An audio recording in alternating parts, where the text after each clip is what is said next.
Turma do propósito, e aí, meu amado irmão, tudo bem com você? Espero que sim. Ezequiel capítulo 26. Meu amado irmão, se você leu o capítulo 28, é porque você está em dia com a sua leitura. Eu é que estou com um pequeno atraso devido à viagem, já expliquei nos vídeos anteriores, a viagem que nós fizemos no final de semana, e vou fazer um esforço enorme para chegar ao capítulo 28 com você hoje ainda, e assim deixar atualizado as nossas meditações. O capítulo 26 de Ezequiel é um dos capítulos mais interessantes no quesito cumprimento da profecia. Aqui Ezequiel, ele fala da parte do Senhor sobre 7 acontecimentos, profetiza sobre 7 acontecimentos que ocorreriam com Tiro, e são acontecimentos assim extremamente interessantes, difíceis, mas o Senhor prevê tudo isso e manda que o profeta registre, e tudo isso, meu irmão, vai se cumprir em 2 etapas. É importante que a gente entenda isso, que a palavra do Senhor, ela se cumpre. Só para vocês terem uma ideia, como nós podemos usar isso para afirmar a autoridade da palavra de Deus, a sua eficácia, a sua inerrância, no tocante ao Senhor velar e cuidar, zelar por cumprir toda a sua palavra, as chances de um homem acertar isso aqui sem uma revelação divina é zero, é quase impossível. Só para vocês terem uma ideia, estudiosos do ramo da estatística fizeram um levantamento que para que um homem conseguisse acertar, ao acaso, todas as profecias contidas aqui nesse capítulo, uma chance em 75 milhões. Uma chance em 75 milhões, ou seja, isso é impossível. Existe um número, que eu não sei qual, da estatística, que diz que uma chance em alguns milhões, ela é uma chance nula, ou seja, ela não vai acontecer. Portanto, o adivinhar isso do próprio homem é impossível, ainda mais porque a profecia se cumpriu em um longo espaço de tempo, como eu vou mostrar para os irmãos. Então, no capítulo 26, os dados que eu vou utilizar aqui, eles foram colhidos de um livro que eu li há muito tempo, um livro que eu recomendo a todos, muito difícil de encontrar, não há mais aí à venda livros novos desse título, né? Já procurei sebos, portanto, se você tem, guarde, porque é uma raridade, eu tinha, emprestei para alguém e sumiu. O livro chama-se Porque Creio, do pastor James Kennedy, reverendo James Kennedy, que também é o criador do método do evangelismo explosivo, que eu admiro bastante. Então vamos lá, seguindo aqui, consegui na internet os trechos, vou mostrar para os irmãos como se cumpriu todo Ezequiel, capítulo de número 26. No versículo 3 e 4, o Senhor declara a morte de uma metrópole. Ele diz assim: eis que eu sou contra você, Tiro, a cidade comercial de grandes muros, uma cidade que ficava à beira-mar. E ele diz: farei subir contra você muitas nações. Preste atenção que o texto diz que seriam muitas nações, então não só a nação da Babilônia. Elas destruirão os muros de Tiro, derrubarão as suas torres, e eu varrerei o pó dela, e dela farei uma rocha nua, ou rocha descalvada, como está aí na sua Bíblia, na versão revista e atualizada. Então vamos lá aos 7 itens da profecia. 1. Nabucodonosor destruiria a cidade continental. Então essa cidade grandiosa, ela seria destruída, como diz o versículo 7, trarei contra ti o rei Nabucodonosor, com cavalos, carros e uma multidão de tropas, com as patas dos seus cavalos atropelará todas as suas ruas. Versículo 3 diz, o segundo ponto, que outras nações participariam do cerco, como nós lemos. Eu vou falar aqui os versículos, você pode conferir na sua Bíblia. A cidade seria transformada em uma rocha nua, como diz o versículo 4. Pescadores estenderiam as redes para secar nesse local, versículo 5. Os escombros seriam lançados no meio das águas, versículo 12. Tiro nunca mais seria reconstruída, versículo 14. Nunca mais seria encontrada a sua glória antiga, versículo 21. Então, irmãos, nós temos aqui 7 fatos apontados que aconteceriam.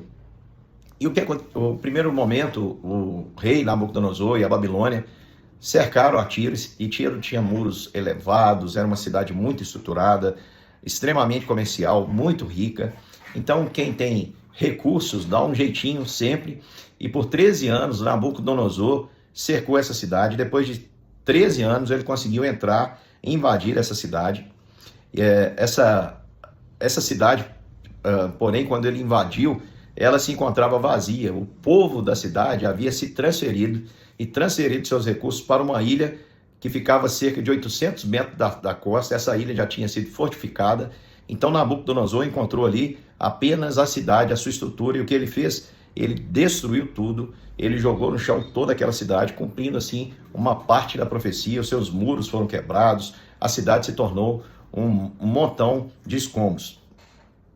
E a segunda parte da profecia vai se cumprir, meus irmãos, 250 anos depois, 250 anos depois, 332 anos antes de Cristo, ou seja, mais ou menos 500 anos, quase 600 anos antes, se cumpriu uma parte com Nabucodonosor, e 250 anos depois, cerca de 332 anos antes de Cristo, Alexandre, que é conhecido por nós como Alexandre o Grande, ele cumpre o restante da profecia que Deus havia dado, e aqui diz que ele lançaria, o Senhor diz que lançaria no meio das águas as suas pedras, as suas madeiras e o seu pó. O jovem Alexandre chegou em Tiro e exigiu a rendição, mas aqueles homens riram dele e acreditavam que não haveria chance para Alexandre, porque o mar os protegia. Agora Tiro era apenas uma ilha bem protegida, cerca de 800 metros da costa, e Alexandre então fez o impensável. O seu exército era composto de homens muito inteligentes. Sabemos que a cultura grega, a ciência grega, a matemática, a engenharia era algo avançado, e o seu exército era também composto de homens valentes que possuíam esse conhecimento. Então o que ele fez? Ele ordena que os seus soldados pegassem cada pedra, cada viga de madeira, cada parte do escombro deixado por Nabucodonosor e lançasse, montando assim um molho, um aterro que tivesse a extensão, que pudesse conduzir todo o exército até a ilha e assim ele pudesse invadir. O uso dos escombros foi tão aproveitado, vamos dizer assim, que a história nos conta que Alexandre mandou varrer o pó daquela destruição.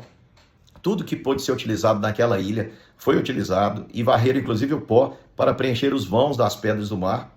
E em 7 meses a ilha foi tomada, Alexandre passou com seu exército, e o cumprimento literal do versículo 4 aconteceu: varrerei o pó e dela farei uma rocha nua. Perceba o Senhor usando um homem ímpio, perverso, como sabemos, um ditador como Alexandre, que nós chamamos de o Grande por causa das suas conquistas, mas sabemos que se ele é grande, Jesus é o máximo, né? Jesus não tem nenhum igual, porque a sua vitória foi sobre a morte, enquanto a de Alexandre o Grande foi conquista de todos os povos daquela nação, daquelas nações antigas, e uma delas foi Tiro, e o Senhor usando Alexandre como usou Nabucodonosor para cumprir a sua profecia. E o Senhor prometeu que faria dela uma rocha nua e seria um lugar de estender as redes de pesca, e disse: você nunca mais será reconstruído. Talvez você pode perguntar assim: pastor, tudo bem, mas até hoje existe a cidade de Tiro. Sim, só que a cidade de Tiro, meu querido irmão, ela não é a mesma, ela está em outro local, mas o local onde Ezequiel profetizou, onde permanecia a Tiro antiga, essa Tiro, ela jamais foi reconstruída, e até hoje ela é uma rocha usada por pescadores locais para que possam assim secar as suas redes. Apenas para isso que ela serve, porque a sua glória se foi e Deus a julgou por causa da sua soberba, porque ela se alegrou na queda de Jerusalém. Olha como isso, meu irmão, é algo muito importante para nós. Nós não podemos nos alegrar. Olha, quantas vezes nós não somos cristãos nos nossos negócios, nós celebramos a queda de alguém que tem um comércio, que talvez vende os mesmos produtos que nós, que negociam, que prestam os mesmos serviços, enquanto nós poderíamos nos ajudar, irmãos. Porque o que nós precisamos? Na verdade, nós precisamos apenas sobreviver. Por que alguém quer ter tudo para si mesmo? E olha, eu não estou defendendo aqui de forma alguma, quem me conhece sabe que eu abomino a ideia socialista, comunista. Eu acredito realmente no mérito, eu acho que aquele que não trabalha também não deve comer. Agora, eu penso também, meus irmãos, que a ganância, o servir o dinheiro como um Deus é um pecado. O próprio Jesus disse que não dá para servir ao Senhor e às riquezas. Por que não nos ajudamos? Por que não entendemos que todos podem prosperar? Que para o meu balão ficar cheio, aquela dinâmica que nós fazemos tanto, onde a gente pega um balão e dá para todo mundo e diz assim: quem ficar com o balão cheio ganha. Aí um começa a estourar o balão do outro, quando na verdade o comando foi: quem ficar com o balão cheio, todo mundo poderia ganhar. Mas a gente acha muitas vezes que para que nós possamos sobressair, temos que furar o balão do outro. Pare com isso, meu irmão. Há espaço para todo mundo. Há muito trabalho, muito serviço.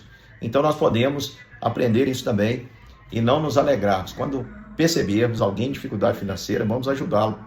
Vamos dar o ombro. Vamos socorrê-lo para que nós possamos também plantar uma semente preciosa. Nós aprendemos aqui algumas coisas nesse texto. Primeiro, que a palavra de Deus não muda. A palavra de Deus se cumpre. levou 250 anos para o cumprimento total, mas a palavra de Deus não falhou 1 milímetro. Todas as profecias, todos os pontos da profecia de Ezequiel 26 foram cumpridos. E Deus, mais uma vez, mostrou que zela por cumprir a sua palavra. O destino do orgulho é o fundo do mar. Meu irmão, quanto mais alto você se achar, maior será a sua queda, mais profunda será a sua queda. Por isso, meu irmão, seja humilde. O lugar mais seguro para estarmos é ajoelhados aos pés do Senhor, com humildade, reconhecendo que sem Ele nós nada somos, que tudo que temos é dele, e que se temos algo que nos faz sobressair, veio da sua própria mão, e nós não temos que nos gloriar, senão na cruz. Que esse texto bíblico possa servir para a edificação da sua vida, para aumentar a sua confiança nas Escrituras e na palavra de Deus, porque afinal de contas o Senhor cumpriu todas as profecias, e a mais importante delas foi o envio do seu Filho Jesus ao mundo, prometido em toda a Escritura. Deus te abençoe, meu irmão, e até daqui a pouco para mais um capítulo das Escrituras.